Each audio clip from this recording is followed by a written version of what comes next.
ওং গঙ্গণপতয়ে নমঃ। ওং প্রাং পিং পাংশনায় নমঃ। ওং নমঃ শিবায়। হর হর মহাদেব। নমস্কার বন্ধু, অ্যাস্ট্রোলজি 24x7 ইউটিউব চ্যানেলে আপনাকে আরও একবার স্বাগত। আমি আপনাদের বন্ধু শ্যামল। বন্ধু, সঙ্গে থাকুন, ভালো থাকুন। আমার তরফ থেকে প্রাণ ভরা ভালোবাসা আপনাদের সকলের জন্য রইল। শুরু করব আজকের দিনে স্পেশাল এপিসোড মীন রাশির জন্য। আপনারা অনেক রিকোয়েস্ট করেছিলেন, স্টুডেন্ট বন্ধু আপনারা অনেক রিকোয়েস্ট করেছেন, আপনাদের জন্য স্পেশাল। আগের বারের মতো না হয়, যাতে আপনারা খাতা কলম নিয়ে বসবেন। বিস্তারিত ইনফরমেশন দেব কিভাবে এই প্রেডিকশন করা হয় সেই সম্পর্কে। লাইক শেয়ার কমেন্ট অবশ্যই করবেন, সকলকে জানবার সুযোগ দেবেন। আপনার বন্ধু এবং যারা শিক্ষার্থী বন্ধু আপনার সঙ্গে শিক্ষা গ্রহণ করছে তাদেরকে অবশ্যই অবশ্যই শেয়ার করবেন, জানাবেন। শিক্ষা শেয়ার করলে কোনোদিনও কমতে থাকে না। আমি দেখেছি অ্যাস্ট্রোলজি জানলেন, একটুখানি শিখলেন, সঙ্গে সঙ্গে কুক্ষিগত করে রাখলেন, ব্যাস। আর আর কারোর জানার দরকার নেই। আপনি সমস্ত সর্বসর্বা হয়ে গেলে হবে না ভাই। যত দান করবেন তত শিক্ষা গ্রহণ করবেন, একে অপরকে ইনফরমেশন শেয়ার করলে ভালো হয়।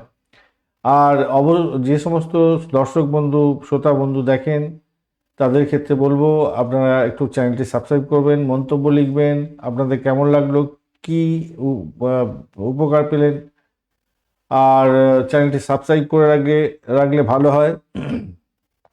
লাইক শেয়ার কমেন্ট তো করবেন, সাবস্ক্রাইব করবেন, আর বেল আইকনে ক্লিক করে অল নোটিফিকেশনটা চুজ করে রাখবেন। তাহলে সঙ্গে সঙ্গে ভিডিও আপলোড করলেই আপনার কাছে নোটিফিকেশন চলে যাবে। চলুন সরাসরি আমরা আলোচনায় যাব। আজকের দিন চতুর্থ ভাবকে প্রভাবিত করতে যাচ্ছে চন্দ্র। চতুর্থ ভাবে থাকছে, মৃগশিরা এবং আদ্রা নক্ষত্রকে সঙ্গে নিয়ে এগোতে থাকছে। মৃগশিরা হচ্ছে মঙ্গলের নক্ষত্র, আদ্রা হচ্ছে রাহুর নক্ষত্র। এখন ঘটনা হচ্ছে কোনো গ্রহ নিজে কাজ করতে পারে না, নক্ষত্র ছাড়া কাজ করতে পারে না। নক্ষত্র যে কাজটা করবে বলছে সেটা পারমিশন দেবে হচ্ছে গিয়ে সর্বশেষ কেপি পদ্ধতিতে সাবলট। এটা মাথায় রেখে চলতে হবে। তো আজকের দিনে মঙ্গল কি অবস্থায় আছে দেখুন। শুক্র রবির সঙ্গে বসে আছে, কম্বাস্ট অবস্থায় আছে, ভালো কাজ করতে পারবে না। এবারে এনার্জি দেখতে হবে তার কি এনার্জি নিয়ে বসে আছে, কত পার্সেন্টাইল নিয়ে বসে আছে। আমি বলি, আপনাদের সঙ্গে আলোচনা করি। রাহুর নক্ষত্র দিয়ে যখনই যেতে থাকবে তখনই কি হবে, তার ভোলাটাইলিটি বাড়বে চতুর্থভাবে। এটা হচ্ছে মেন ব্যাপার। আজকের দিনে কি হতে যাচ্ছে, রাহু এবং শনি কিন্তু, রাহু শনি পুষ্করাংশের মধ্যে আছে। খারাপ কাজ করলেও কিছু ভালো কাজ আপনার ক্ষেত্রে করে দেবে। বৃহস্পতি রাহু এবং কেতু রেট্রোগেট অবস্থায় চলছে। রাহু কেতু তো সবসময় রেট্রোগেট চলে। বৃহস্পতি যে রেট্রোগেট চলছে সে কি করবে, ডিলে করবে কাজ এবং আগের ঘরের কাজকর্ম করার চেষ্টা করবে। এইবারে আসি অষ্টক বর্গ বলি। অষ্টক বর্গ কি, প্রত্যেকটা ঘরেতে গ্রহগুলো কিছু এনার্জি দেয়। সেই এনার্জিগুলোর সমষ্টিগত মানই হচ্ছে আপনার হচ্ছে অষ্টক বর্গের মান। এই যাদের অষ্টবর্গে যত বেশি মানে একটা আপনার যে ধরুন রাশি বা লগ্ন ব্যাপারটা, লগ্নের ক্ষেত্রে বা রাশির ক্ষেত্রে আপনার যে ভাবটাতে অষ্টক বর্গ যদি বেশি হয়ে থাকে, আপনি অন্যান্য সমস্যা থাকলে সেখান থেকে উঠে দাঁড়াবেন। তাহলে কি অন্যান্য ভাবগুলোতে নেই? প্রত্যেকটা ভাবের মধ্যে এনার্জি দেওয়া থাকে, অতটা বলা যায় না। আর তার ফলে ভিডিও অনেক বড় হয়ে যাবে। তাই আপনার শুধু লগ্নকে নিয়েই বলে দিয়ে বেরিয়ে যাওয়া হয়। মেষ লগ্ন মেষের ক্ষেত্রে 29 ডট, বিশ্বতে 27 ডট, মিথুনেতে 26, কর্কটে 26, সিংহতে 32, কন্যাতে 36, তুলাতে 26, বৃশ্চিকে 24, ধনুতে 29, মকরেতে 26, কুম্ভতে 26 এবং মিনেতে 30 পয়েন্ট থাকছে। যে যে ভাবের মধ্যে বেশি পাওয়ার আছে সেই সেই ভাবের ভালো ফলগুলো পাবেন। এবারে গ্রহগুলোর পাওয়ার দেখতে হবে। আপনার যে দশা, অন্তর্দশা, প্রত্যদশা, শুক্রদশা, প্রাণদশা চলছে, সেই গ্রহ যেই গ্রহগুলোকে ডিনোট করে সেই গ্রহগুলো আজকের দিনে ভালো ফল দেবে কি খারাপ ফল দেবে। ধরুন আপনার কাছে কেউ আসলো বললো আমি গৃহ কিনতে চাইছি, একটা বাস্তু কিনতে চাইছি, আমি একটা ছেলেকে বিদেশে পাঠাতে চাইছি, আমার মেয়ের বিয়ে দিতে চাইছি, ছেলের বিয়ে দিতে চাইছি, আমি একটা গাড়ি কিনবো, আমি একটা বাস্তু কিনবো। কখন হবে, কি হবে, এই সময় হতে পারে কি? তখন আপনার ওই দশা, অন্তর্দশা, প্রত্যদশার ভ্যালুগুলোকে দেখতে হবে, সে পজিটিভ আছে কি নেগেটিভ আছে, আজকের দিনে গোচরের ক্ষেত্রে কি অবস্থা আছে প্রেডিক্ট করবেন এবং সেটা দিয়ে আপনি যদি বলে আজকের দিনে হবে কি না দেখুন তো, তখন এইভাবে প্রেডিক্ট করতে হবে। রবিদেব 98%, চন্দ্রদেব 24%, মঙ্গলদেব 33, বুধদেব 61, বৃহস্পতি 18, শুক্রদেব 39 এবং শনিদেব 62 পাওয়ার নিয়ে এগোচ্ছে পার্সেন্টাইল নিয়ে। আমি রূপা রেখিং এর কথা বলি। আজকের দিনে যে ভাবগুণ আছে, সেই ভাবগুণ যে এনার্জেটিক পাওয়ার আছে, সেই এনার্জেটিক পাওয়ার নিয়ে কে কোন পজিশনে আছে, first, second, third, fourth, fifth কী হয়েছে, সেইটাই হচ্ছে রূপা রেটিং। অর্থাৎ প্রত্যেকটা ঘরের মধ্যে রূপা রেটিং তৈরি হতে যাচ্ছে। সেই রূপা রেটিংয়ের ক্ষেত্রে মেষ রাশি হচ্ছে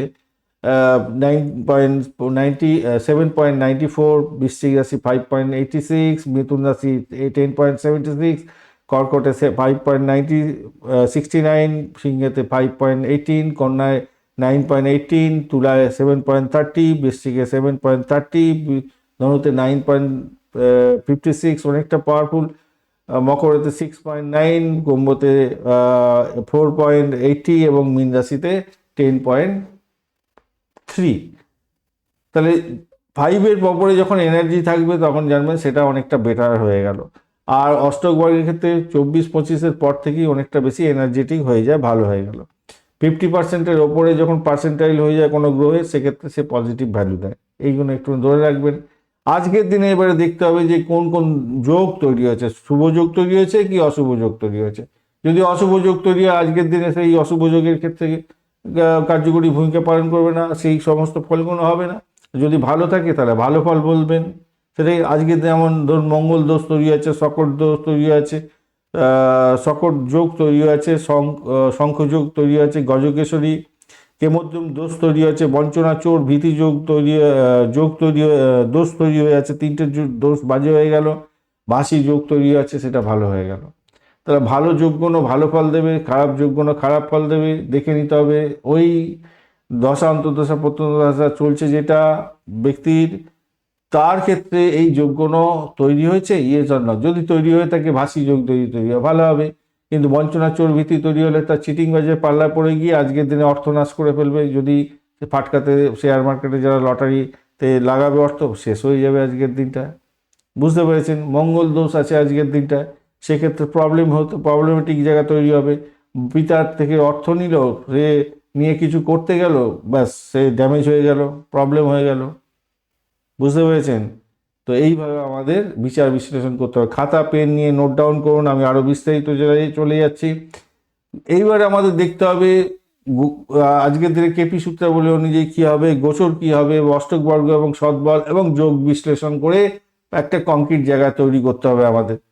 তো আজকের দিনে যোগের ক্ষেত্রে যেটা দেখা যাচ্ছে, মঙ্গল দোষ যেটা তৈরি হয়েছে, কম্বাস্ট হয়েছে, মঙ্গলদেব নবম হাউসে, পিতার থেকে সমস্যা তৈরি হতে হবে, ভাগ্য বিড়ম্বনায় পড়তে পারেন, বিদেশে থাকলে সমস্যা হবে, বিদেশে পড়াশোনা করছেন সেখানে যে ঝুঁকির মধ্যে পড়ে যেতে পারেন, একটু খেয়াল রেখে চলতে হবে। ইম্পোর্ট এক্সপোর্টের ব্যবসা করছেন, মালপত্র আটকে যেতে পারে, এই সমস্ত হতে পারে। শকট যোগ তৈরি হয়ে আছে, সেক্ষেত্রে বৃহস্পতির একটা শুভ ফল পাওয়ার সম্ভাবনা আছে, গিয়ে ভালো হবে এবং সন্তানের জায়গাটা ভালো হয়ে যাবে, কালচারাল জায়গাটা ভালো সাফল্য পাবেন, ভালো হতে যাচ্ছে। আর শঙ্খযোগ তৈরি হয়ে আছে, সেক্ষেত্রে বিদেশের সংক্রান্ত কাজকর্ম ক্ষেত্রে ভালো হবে, স্বাস্থ্য সংক্রান্ত ক্ষেত্রে ভালো হবে, গোপন লাভ হয়ে যেতে পারে, কোনো গোপন সূত্র থেকে অর্থ পেয়ে গেলেন। গজকেশরী যোগ থাকছে, পঞ্চম ভাবের সঙ্গে একটু পঞ্চম এবং চতুর্থ ভাব প্রভাবিত হয়ে যাবে, সন্তানের ক্ষেত্রে শুভ হবে, গৃহ কলহ থেকে মুক্ত পেয়ে যাবেন, সম্পত্তি প্রাপ্তির সুযোগ থাকবে।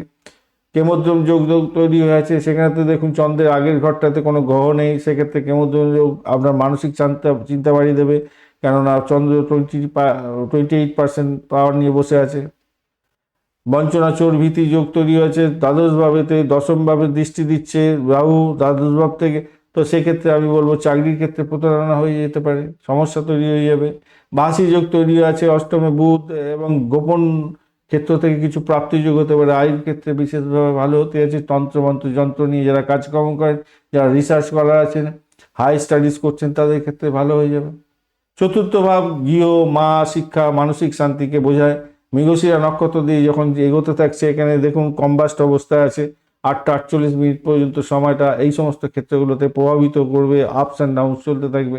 এরপরে আদ্রা নক্ষত্র দিয়ে যখনই যাবে, আদ্রা নক্ষত্র সবসময় বিভ্রান্তির শিকার করে, মানসিক শান্তি বিঘ্নিত করে, মা, গৃহ, শিক্ষা এবং মানসিক শান্তির ক্ষেত্রে প্রবলেম সৃষ্টি করতে পারে। এবারে কেপি সূত্র অনুযায়ী যেতে হবে।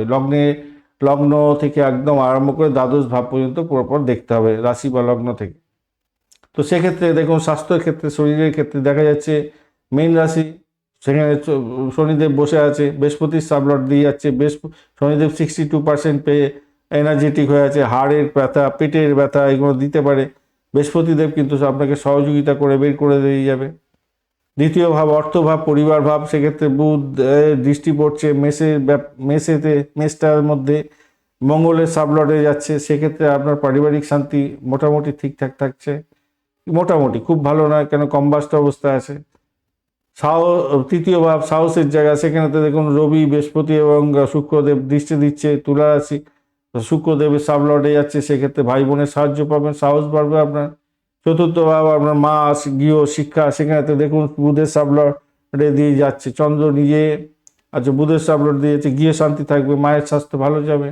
প্রেমের জায়গাটা, সন্তানের জায়গাটা, পঞ্চম ভাব বৃহস্পতি রেট্রোগেট এবং কন্যা রাশি, কর্কট রাশি এবং চন্দ্রের সাবলটে যাচ্ছে, গজকেশরী যোগ তৈরি হয়ে গেছে, সন্তানের পড়াশোনার সাফল্য হবে, প্রেমের ক্ষেত্রে স্থিরতা থাকবে, আকাশে বাতাসে ভাসবেন। ষষ্ঠ ভাব শত্রু ভাব, রোগ ভাব, কেতু আছে ওখানে সিংহ রাশি, সূর্য সাবলটে যাচ্ছে, শত্রু পরাজিত হবে, আজকের দিনে পুরানো রোগের বৃদ্ধির যোগ হতে পারে। সপ্তম ভাব বিবাহ, ব্যবসার ক্ষেত্র, সেক্ষেত্রে দেখুন শনিদেবের দৃষ্টি পড়ছে মকর থেকে, শনি সাবলটে যাচ্ছে, তো সেক্ষেত্রে দাম্পত্যের স্থিরতা থাকবে, ব্যবসার ক্ষেত্রে লাভ হবে। আয়ুর জায়গাটা, গোপন জায়গাটা, অষ্টম ভাব, সেটা বুধ কি করছে, বুধ বসে থাকে তুলা রাশি, তো শুক্রের সাবলটে যাচ্ছে, সেক্ষেত্রে গোপন লাভ হবে, আয়ুর ক্ষেত্রে ভালো। নবম ভাব ভাগ্যভাব, ধর্মভাব, সেক্ষেত্রে রবি এবং শুক্র বৃশ্চিক রাশিতে মঙ্গলের সাবে যাচ্ছে, সেক্ষেত্রে আপনার ধর্মীয় কাজে সাফল্য পাবেন। দশম ভাব কর্মভাব, শনির দৃষ্টি পড়ছে মীন রাশি থেকে, তো সেক্ষেত্রে বৃহস্পতির সাবলটে যাচ্ছে, চাকরির ক্ষেত্রে স্থিরতা আসবে। রাহুর দৃষ্টি পরিবর্তনশীল হতে যাচ্ছে চাকরির ক্ষেত্রটা। একাদশ ভাব লাভের জায়গা, বৃহস্পতির দৃষ্টি কন্যা রাশি থেকে বুধের সাবলটে যাচ্ছে, তো বন্ধু প্রাপ্তির সুযোগ পাচ্ছে, লাভের জায়গাটা তৈরি হবে। দ্বাদশ ভাব ব্যয়ের জায়গাটা, রাহুর একটা ব্যাপার থাকছে, তো কুম্ভ রাশি আবার শনির সাবলটে যাচ্ছে, তো সেক্ষেত্রে আমি বলবো কি আপনাদের ক্ষেত্রে বিদেশে খরচ, বিদেশ ভ্রমণ এবং খরচ খরচা হতে পারে, প্রতারণার শিকার হতে পারেন। এইবারে আমাদের কি করতে হবে, কেপি গোচর এবং অষ্টবর্গকে পাঁচ করে জিসটা বার করতে হবে। কি বলছে স্বাস্থ্যের ক্ষেত্রে, স্বাস্থ্যের ক্ষেত্রে শুভ হবে, কেন একটু শুভ তো যাবে, তবে শনিদেবের প্রভাবের জন্য হাড়, পেটে ব্যথা এগুলো দেখা দিতে পারে, কিন্তু গজকেশ্বরী যোগ যেহেতু তৈরি হয়েছে, স্থিরতা আসবে, ভালোর দিকে চলে যাবে। প্রাথমিক শিক্ষার ক্ষেত্রে অতীব শুভ হতে যাচ্ছে, পড়াশোনায় মন বসবে, 36 পয়েন্ট কন্যা। উচ্চশিক্ষার ক্ষেত্রে অতীব শুভ, গজকেশ্বরী যোগ, বৃহস্পতির একটা প্রভাব এবং 10.3 রূপারেট ভালো। অর্থ সংক্রান্তের ক্ষেত্রে লাভ হতে যাচ্ছে, অনলাইনের ক্ষেত্রে ভালো ফল পাবেন, বন্ধু প্রাপ্তির সুযোগ 30 পয়েন্ট মানে অনেকটা। এদিকে চাকরির ক্ষেত্রে স্থিরতা থাকবে, শনির দৃষ্টি পড়ছে বলতে দীর্ঘমেয়াদী ক্ষেত্রে ভালো হবে, 26 পয়েন্ট ভালো। পেশার ক্ষেত্রে শুভ, মঙ্গলের কম্বাস্ট ব্যাপারটা থাকছে বটে, ঝুঁকিপূর্ণ কাজ করবেন না, বাসি যোগও আছে, গোপন কাজের ক্ষেত্রে সাফল্য পাবেন, গোপন সূত্রে কোনো মেসেজ পেয়ে যাবেন, সতর্ক হয়ে যাবেন। ব্যবসার ক্ষেত্রে অতীব শুভ, রবি শুক্র নবম ভাবকে, নবম ভাবের থেকে আপনার বিদেশে পার্টনারের সহযোগিতা করতে পারে, বিদেশ থেকে পার্টনার পেতে পারেন, বিদেশি কাজের ক্ষেত্রে সাফল্য দেবে, কেন 7.30 রূপারেট। প্রেমের ক্ষেত্রে সাফল্য, এবারে বৃহস্পতি সেখানে প্রভাবিত করছে, আধ্যাত্মিক প্রেমের ক্ষেত্রে ভালো, আদ্রার ক্ষেত্রে একটু আদ্রা নক্ষত্র দিয়ে যেহেতু যাবে, একটু সতর্কতা অবলম্বন করতে হবে। দাম্পত্য ক্ষেত্রে শান্তি পাবেন, শনিদেব শান্তি দেবে দীর্ঘমেয়াদী ক্ষেত্রে। ভ্রমণের ক্ষেত্রটা আপনার খরচ খরচা করা হতে পারে, রাহু দ্বাদশে, বিদেশ ভ্রমণের একটা সুযোগ থাকছে, কিন্তু আদ্রা নক্ষত্র দিয়ে যাচ্ছে সেহেতু একটু খরচ খরচা বাড়িয়ে দেবে, দুর্ঘটনার শিকার করাতে পারে, কোনো লাগেজ হারিয়ে যাওয়া, কোনো ইম্পর্টেন্ট দ্রব্য হারিয়ে যাওয়া, পিক পকেট হওয়া, এই সমস্ত করে দিতে পারে। সন্তান সুখের জায়গাতে সাফল্য দেবে, বৃহস্পতি পঞ্চমে। এবারে ঘটনা হচ্ছে পড়াশোনার সাফল্য পেয়ে যেতে পারেন, পড়ার ক্ষেত্রে ভালো হবে, সন্তানের ক্ষেত্রে এইভাবে বিচারটা করতে হবে। তো আমি অনেক গড়গড় করে বলে গেলাম, সূত্রগুলো ড্যাশ ড্যাশ দিয়ে আমি বলে দিয়ে গেলাম আপনাকে, কিন্তু এবারে কেন বললাম, কি বললাম, কিসের জন্য বললাম, সেগুলোকে নোট ডাউন করতে হবে, তাহলেই একমাত্র বুঝতে পারবেন, ট্র্যাক করতে পারবেন। এবারে নক্ষত্র পূর্ব বর্ধমান নক্ষত্র, মাঝারি ধরনের সাফল্য পাবেন, আধ্যাত্মিকতার ক্ষেত্রে ভালো, গৃহের ক্ষেত্রে শুভ ফল পেতে যাচ্ছেন। উত্তর ভাদ্রপদ নক্ষত্র অতীব শুভ, আজকের দিনে স্থির যোগ থাকছে, জমি জায়গা সম্পত্তি প্রাপ্তির সুযোগ, কেনার ক্ষেত্রে সুযোগ আসবে। রেবতী নক্ষত্রের ক্ষেত্রে শুভ হতে যাচ্ছে, দিনটা ভালো হবে, দান দানে ভালো হবে, মানসিক শান্তি পাবেন। এবারে রংটা কি করে করা হয় না, যে গ্রহগুলো পাওয়ারফুল আছে আপনার ক্ষেত্রে শুভ ফল দেবার জন্য আজকের দিনে রেডি হয়েছে, সেই সব গ্রহগুলোকে পাওয়ার দিতে হয়। কেপি পদ্ধতিতে কখনোই কোনো যে গ্রহগুলো খারাপ আছে, যে কোনো অ্যাক্টিভ নয়, যে কোনো ম্যালিফিক কাজকর্ম করছে, তাদের ক্ষেত্রে পাওয়ার দিতে নেই, তাদের ক্ষতিগ্রস্ত হতে হয়। মাথায় রাখবেন সবসময়, যারা পাওয়ারফুল আছে, যেটা আপনাকে সহযোগিতা করছে জীবনের ক্ষেত্রে, তাদেরকে বেশি পরিমাণে আরও পাওয়ার দিন, আরও বেশি এনার্জেটিক করুন। সেটা আপনার স্টোন বা আপনি রিচুয়াল দিয়ে বা কোনো টোটকা দিয়ে করছেন, তো সেক্ষেত্রে আপনার ভালো হবে, আদারওয়াইজ নয়। আজকের দিনে যেমন বৃহস্পতি এবং শনিদেবকে শক্তি আপনাকে শক্তি দিচ্ছে, তো সেক্ষেত্রে আপনি হলুদ, সাদা, নীল কালার ব্যবহার করতে পারেন। 3, 8, 7 সংখ্যাটা যাচ্ছে আজকের দিনে। আর যে ইয়েটা বলা হয়, যেটা হচ্ছে গিয়ে টাইমটা বলা হয় যে কোন সময়টা আপনার ভালো যাবে না যাবে, সেক্ষেত্রে আপনাকে কি করতে হবে, মুহূর্তটাকে দেখতে হয়, চৌঘাটিয়া দেখতে হয়। সেখানে একটা দিনের মধ্যে গ্রহগুলো এক একটা সময়কে নির্ধারিত করতে যায়। সেই সময়টাই হচ্ছে কোন সময় আপনার ক্ষেত্রে ভালো, যে সমস্ত পজিটিভ গ্রহগুলো আছে, যেগুলো এনার্জেটিক আছে, সেই গ্রহগুলো আপনার ক্ষেত্রে ভালো হবে। সেই সময়টা আপনার ক্ষেত্রে কাজকর্মগুলো করলে স্বভাবতই পজিটিভ ভাইব্রেশন থাকবে। সকাল 8টা 48 থেকে 11টা 7 মিনিট পর্যন্ত তৈতিলকরণ থাকছে। আমি সেই জন্য বলি পঞ্চাঙ্গের ভিডিও দেখবেন। কেন বলি? ওই কারণে বলি, বার তিথি যোগকরণ নক্ষত্র অনুযায়ী কী ফল পাবেন বলি, ওইখান থেকেই পাওয়া যাবে অনেক কিছু। সেইটা হচ্ছে এখন তৈতিলকরণের মধ্যে দিয়ে যাবেন ওই সময়, তো সেক্ষেত্রে গৃহ সম্পত্তি সংক্রান্ত ক্ষেত্রে শুভ ফল পাবেন। রাত্রিবেলা 9টা থেকে 10টা পর্যন্ত সময় ধর্মীয় কাজের ক্ষেত্রে শুভ হবে। আজকের দিনে গুরুকে আরও যদি পাওয়ারফুল করতে হয়, চন্দনের তিলক পড়ুন। শনিদেবকে পাওয়ারফুল করতে গেলে কালো তিল দান করুন, বা আপনি ওই সরষের তেলের প্রদীপ বটগাছের নিচে জ্বালান, বা বড় মন্দিরে জ্বালিয়ে দিয়ে আসুন। রাহুর শান্তির জন্য, কেতুর শান্তির জন্য আপনি অবশ্যই দুর্গা মন্ত্র জপ করুন। দুর্গে রক্ষণে সাহা এই মন্ত্র জপ করুন, ভালো হবে। বিষ্ণু সহস্রনাম জপ করুন চন্দ্রের প্রবলেমের জন্য। চন্দ্র অনেক এনার্জি কম নিয়ে আছে, তাকে একটুখানি মাথায় রাখবেন। স্টোন দিলে যতটা স্টোন নিয়ে তো কাজ হবে, কিন্তু মন্ত্রশক্তি দিয়ে অনেক বড় ধরনের কাজ করে বেরিয়ে যাওয়া যায়। এবং আপনারা জানেন আমি রেকি পদ্ধতি চ্যানেল চালাই, আপনারা জানেন। বৈদিক ধ্যান ধারণার মধ্যে এই তন্ত্রক্রিয়ার মাধ্যমে কিছু কাজ করে দিই আপনাদের। সেক্ষেত্রে আপনারা জানেন যে উইদাউট স্টোন ছাড়া আপনারা কীভাবে উপকার পেয়েছেন। আর যারা জানেন তারা তো জানেন, তারা বারবার আসেন, অনেকজনকে রেফার করেন। তো যাই হোক, স্টোন ধারণ করলেই যে আপনি ভালো ফল পেয়ে যাবেন তা কোন নয়, সেই ধারণা ভুল। আজকের দিনে তাহলে সেরা জায়গাগুলো কী তৈরি হলো? উচ্চশিক্ষা, সন্তান, দাম্পত্য, ব্যবসা, গৃহ, এগুলো ভালো হয়ে গেল। স্বাস্থ্য, ভ্রমণ, চাকরির ক্ষেত্রে কিছুটা ড্যামেজ আছে, একটু কন্ট্রোল করে চলতে হবে। উত্তর ভাদ্রপদ নক্ষত্র স্থির যোগ তৈরি করেছে, সেক্ষেত্রে চতুর্থ ভাব ভালো, গৃহ শান্তি শৃঙ্খলা থাকবে, সম্পত্তি প্রাপ্তির সুযোগ থাকবে। অপরদিকে আদ্রা নক্ষত্র দিয়ে যেহেতু যেতে থাকবে চন্দ্র, সেক্ষেত্রে ঝুট ঝামেলার মধ্যে দিয়ে আপনার সব কিছু কাজ রাঙ্গ হবে। এই হচ্ছে গিয়ে জিস্ট। তো ধন্যবাদ বন্ধু, ভিডিওটি দেখার জন্য। অনেকটা বড় হয়ে গেছে। আর লাইক, শেয়ার, কমেন্ট করবেন। আপনাদের ধ্যান ধারণা কী হলো সেটা সম্পর্কে মন্তব্য অবশ্যই করবেন। আর যে সমস্ত বন্ধুরা, শ্রোতা বন্ধু, দর্শক বন্ধু আছেন, আজকে প্রথম দেখছেন, একটু কাইন্ডলি লাইক, শেয়ার, কমেন্ট করবেন। আর চ্যানেলটি সাবস্ক্রাইব করে রাখুন, বেল আইকনে ক্লিক করে রাখুন, অল নোটিফিকেশনটা চুজ করে রাখতে ভুলবেন না। তাহলে যখনই ভিডিও আপলোড করব আপনার কাছে নোটিফিকেশন চলে যাবে।